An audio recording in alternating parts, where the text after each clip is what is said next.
Il y a eu un véritable combat pour libérer les Juifs du RSS. Et ce combat, ça a été un des rares combats où tout le judaïsme s'est mobilisé.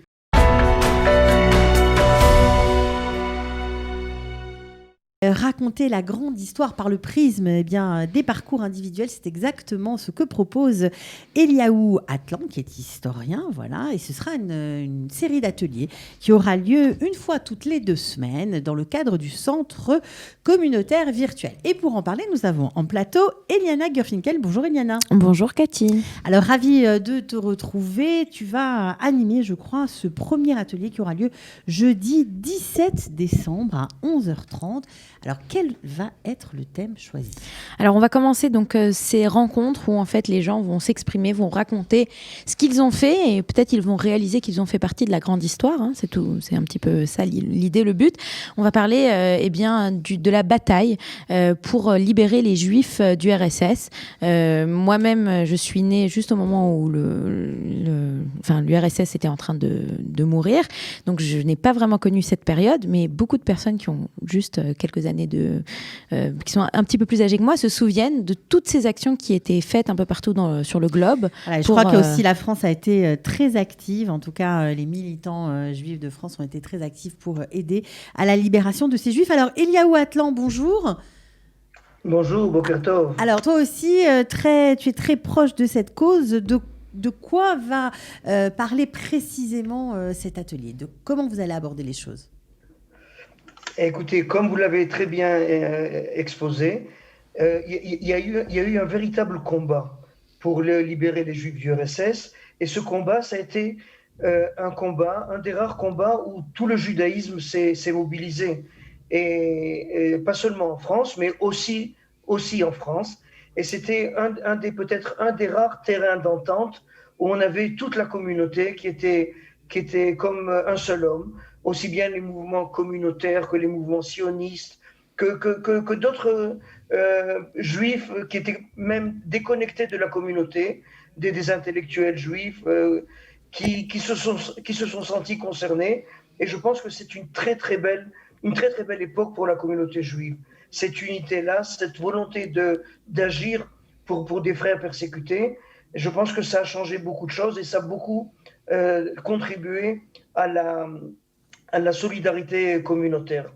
Alors, il faut comprendre évidemment qu'à cette période, les Juifs étaient privés de leur liberté religieuse, de leur liberté individuelle. Vous allez essayer de rentrer dans les détails et d'expliquer. On a eu beaucoup d'émissions au Studio Kalita.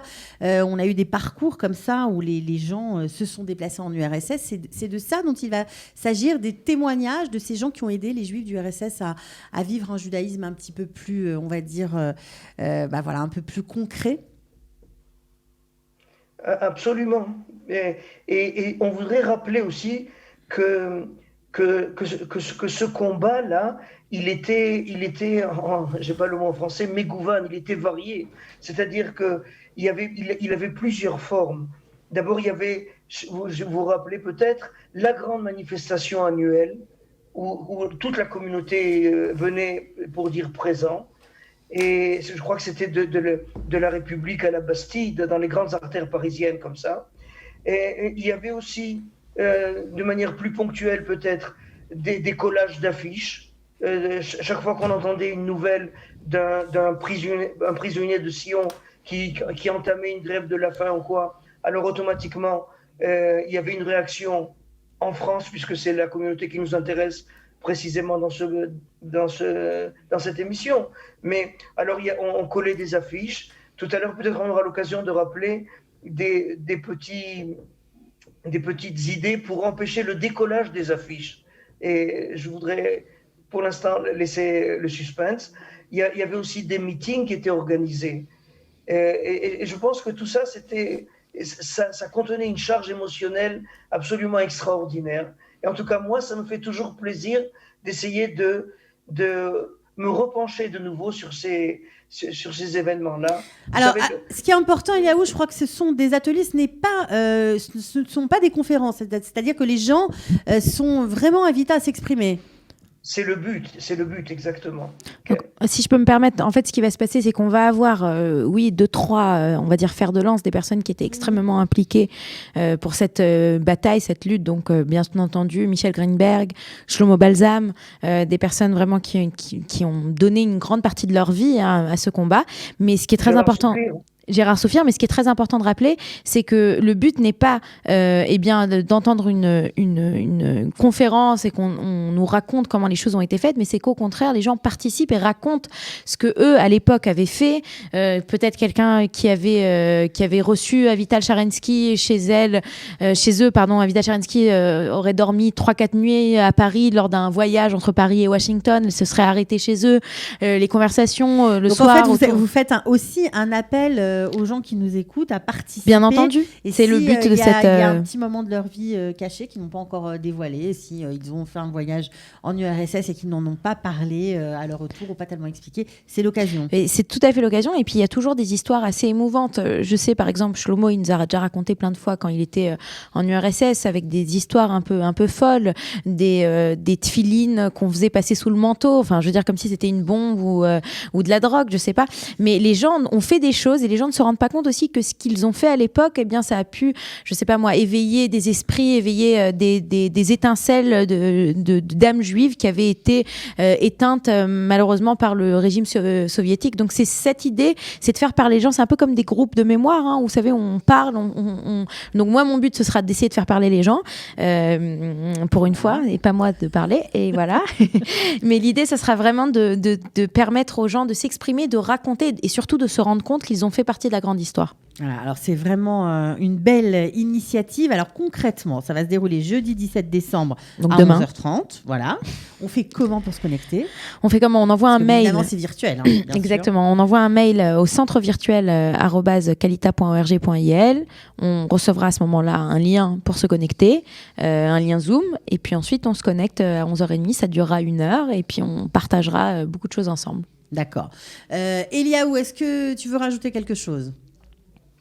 Non, je pense que tout a été dit. Et encore une fois, l'essentiel, c'est que les gens parlent, que les gens nous racontent, qu'ils ne sortent pas avec l'impression que ce que j'ai fait, c'est pas... Ce que tu as fait, c'est quelque chose d'important, c'est quelque chose de valeur.